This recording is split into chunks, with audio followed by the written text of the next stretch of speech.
Friends, బుట్ట hands కి లోతు తీయాలా వద్దా, అలాగే చంక దగ్గర ఒక్క ముడత కూడా రాకుండా ఫిట్టింగ్ నీట్ గా ఉండాలి అంటే బుట్ట హ్యాండ్స్ ని ఎలా కట్ చేసుకోవాలో చూద్దాము. ఫస్ట్ క్లాత్ ని 4 ఫోల్డింగ్స్ మీద ప్లేస్ చేసుకున్నాను. హ్యాండ్ పొడవు 6.35 ఇంచెస్, ఖర్చు కోసం 1 ఇంచుని ఎక్స్ట్రాగా మార్క్ చేసుకుని సేమ్ మార్కింగ్ ని ఇంకొక దగ్గర కూడా మార్క్ చేసుకోవాలి. చిన్న సైజ్ బ్లౌజ్ కాబట్టి 3.5 ఇంచెస్ కి హ్యాండ్ డౌన్ ని మార్క్ చేసుకున్నాను. నెక్స్ట్ హ్యాండ్ లూజ్ 5.5 ఇంచెస్ ఉంది. ఖర్చు కోసం ఎక్స్ట్రాగా 2 ఇంచెస్ కి మార్క్ చేసుకున్నాను. షోల్డర్ దగ్గర 2 ఇంచెస్ కి మార్క్ చేసుకోవాలి. అలాగే బ్యాక్ పార్ట్ లో బాడీ ఫిట్టింగ్ పాయింట్ ఉంది కదా, ఆ మార్కింగ్ కంటే 1/2 ఇంచ్ తగ్గించేసి ఇక్కడ మార్క్ చేసుకోవాలి.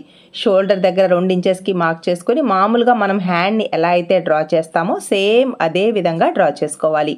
బాడీ ఫిట్టింగ్ పాయింట్స్ ని లెగ్ కర్వ్డ్ స్కేల్ ని ప్లేస్ చేసి కర్వ్ షేప్ వచ్చేలా మార్క్ చేసుకోవాలి.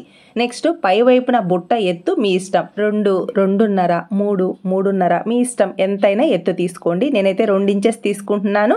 వెడల్పు 2.5 ఇంచెస్ తీసుకుంటున్నాను. ఇక్కడ వెడల్పు కూడా మీ ఇష్టం అన్నమాట.